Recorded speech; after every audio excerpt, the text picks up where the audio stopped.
Kawal ng demokrasya! Tinig na hindi natitinan, kasama mo sa bawat laban, katotohanan ng sandigan. Waldy Carbonell! Kakampi ng mamamayan, tagapagtanggol ng bayan. Walang urong, walang iwanan.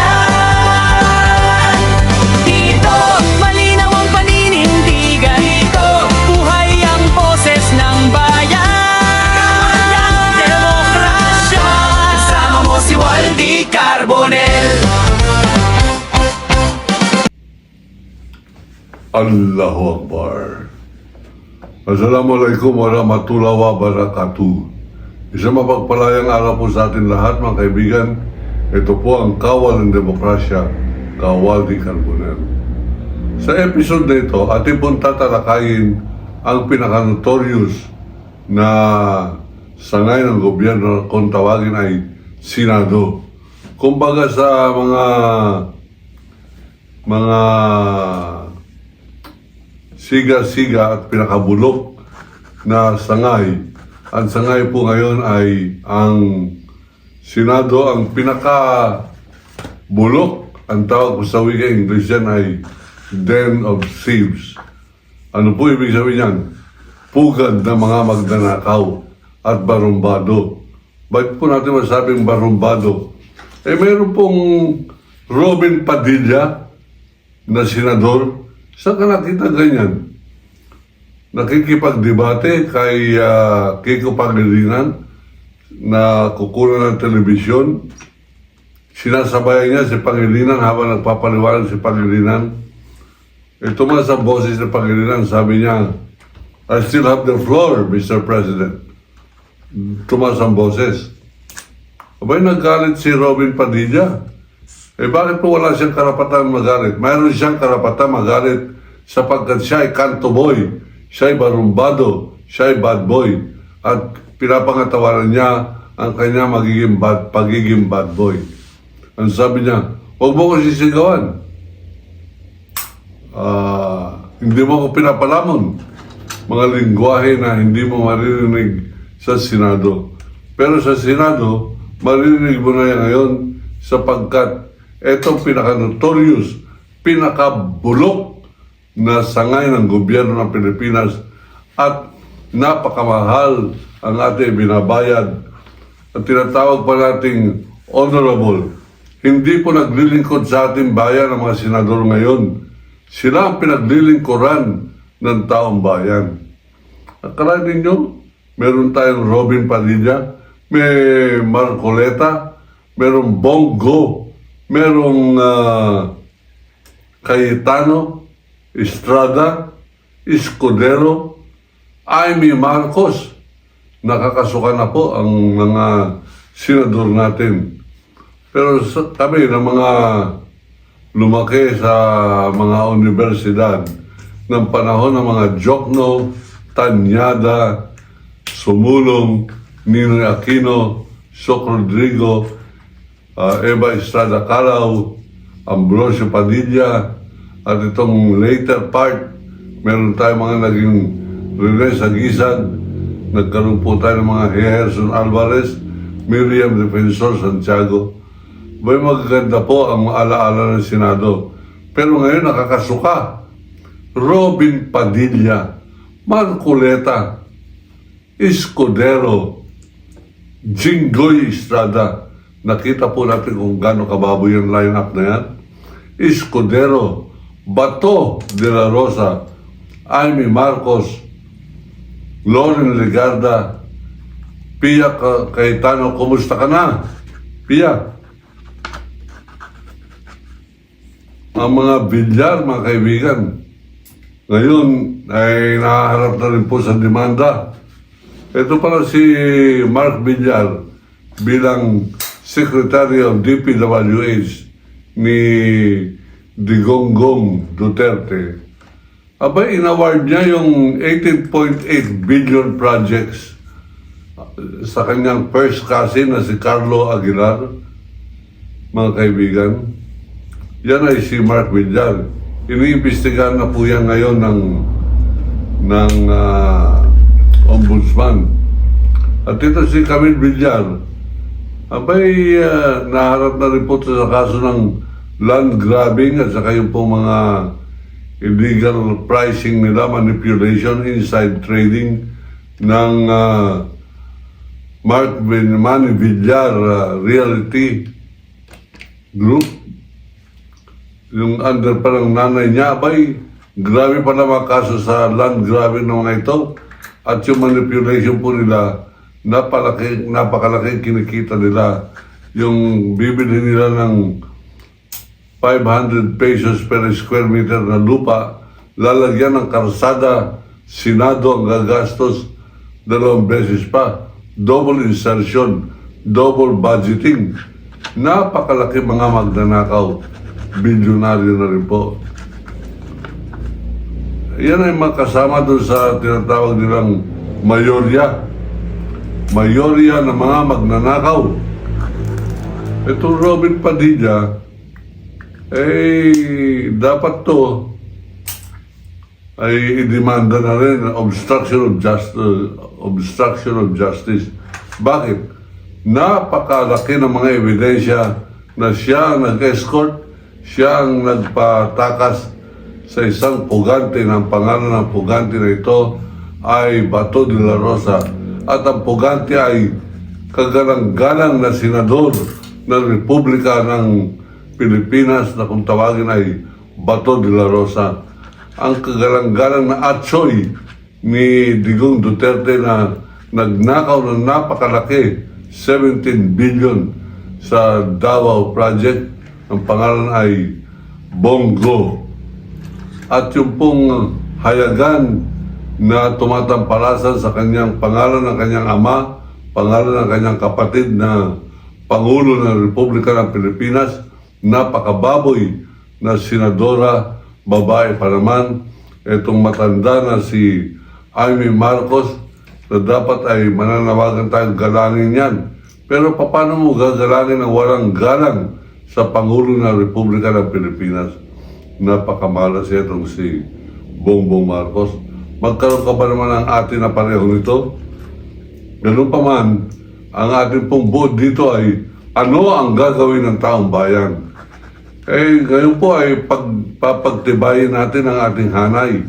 Alam po ninyo, nung nagpunta ako sa Senado, May 12, may dala akong lubid para ipakita ang simbolo na handa kong bitayin si Bato de la Rosa sa kanyang kayabangan. Make my day, bring it on.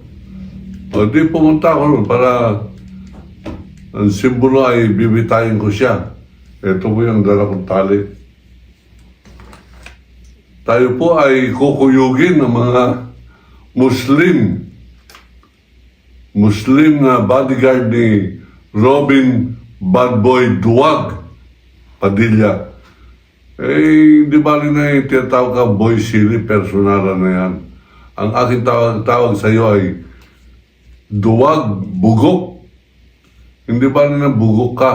Traidor. Akala mong magsasalita ka sa loob ng Senado, hindi ka man lamang magtanong sa abogado mo kung sino mga abogado mong pulpol. Abay, hindi mo natatanggap yung kanyang mga payo sa iyo.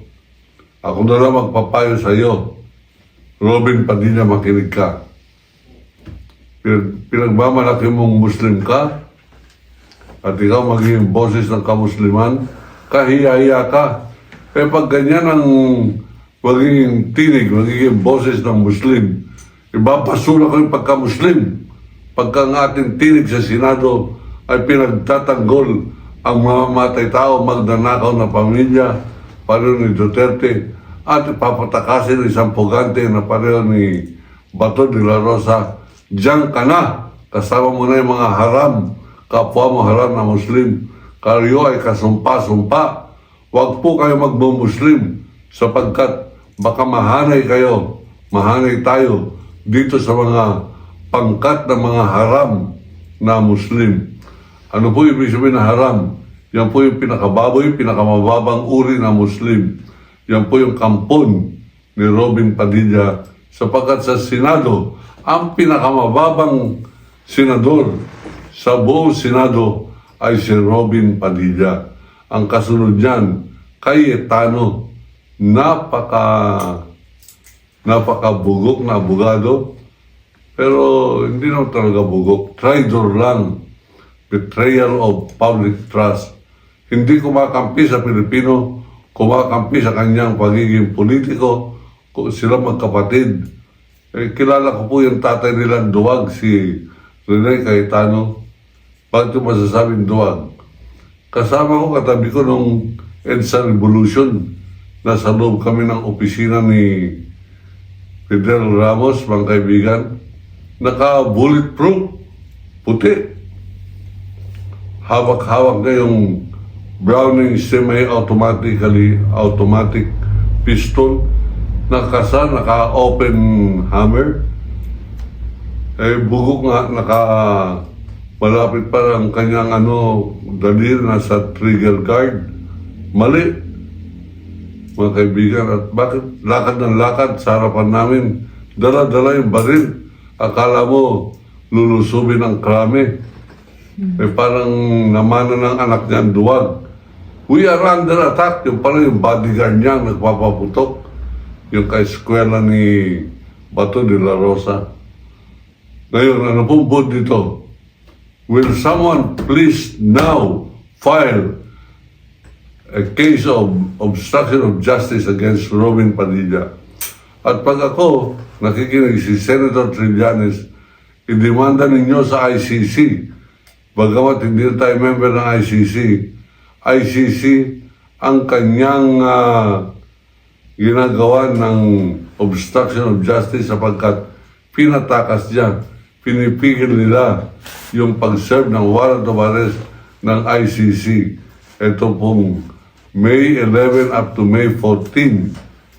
At nandiyan po ang mga ebidensya, ang mga bobo na advisor ni Cayetano, advisor ni Robin Padilla, at ng kung sino pang kumampi sa kanila, mga kaibigan, ay mga bugok, lalo pong dinidiin ng kanilang mga gawain ang kalagayan ni Rodrigo Roa Duwag Duterte. Mga kaibigan, hindi na po, sasabihin ko na sa inyong taasan, ito po ang aking mata. Hindi na makakabalik yan si Digong Duterte sa tagal pa lamang ng trial po dyan. Hindi po mabubuhay yan na matagal ng walang fentanyl. Yung po bang droga na nagbibigay sa kanya ng lakas at parang panibagong pag-aangat ng kanyang araw at kalagayan. Fentanyl. Bawal po yan. At wala po siyang supply ng marijuana dyan sa loob ng kulungan. Hindi po magtatagal. At God forbid, pag mamatay yan, bago magkaroon ng eleksyon sa 2028, abay ang mga hangal na Pilipino, mga DDS, magpipiesta po yan. Hindi dahil sa kalungkutan, kundi sa kanilang paniniwala na dahil sa namatay si Digong Duterte bago mag-2028 election, mananalo ang bobo, notorious criminal na anak ni Duterte, ang pangalan ay Sara May Sayad. Mga kaibigan, kung nakikinig ngayon si kasamang Senator Trillanes, ikaw ngayon ang pinaka-accomplish na Pilipino. Bakit yung masasabi yan? Nagawa mo ang tungkulin mo na hindi nagawa ng iba. Pinaglaban mo ang isang advokasya sa loob ng mahigit na 10 taon na bigyan ng katarungan ang pagkakamatay at mga biktima ng mga libong biktima ng illegal na gera kontra droga ni Rodrigo Roa Duwag Duterte. Kaya ikaw ngayon kasamang Sunny Trillanes, abay, Marami ka namang abogado dyan. Idemanda mo na ng obstruction of justice. Ang daming ebidensya. Etong si Robin Padilla, Cayetano. Para pag bisita ni Robin sa The Hague, hindi nila papagsabi na meron siyang warrant of arrest, hindi na rin makakabalik yan. At yung pangarap niya na makapiling ang kanyang Panginoon, apong may kapal na si Robin Padilla, si Digong Duterte na makapal ang mukha, mga kaibigan, ay masusunod na. Naway pagpalain sila ni Satanas, magsama na sila sa impyerno. Ako po si Kawal de Carbonell ang sasabing, manindigan ka, Pilipino. Iniibig ko ang Pilipinas. China, layas!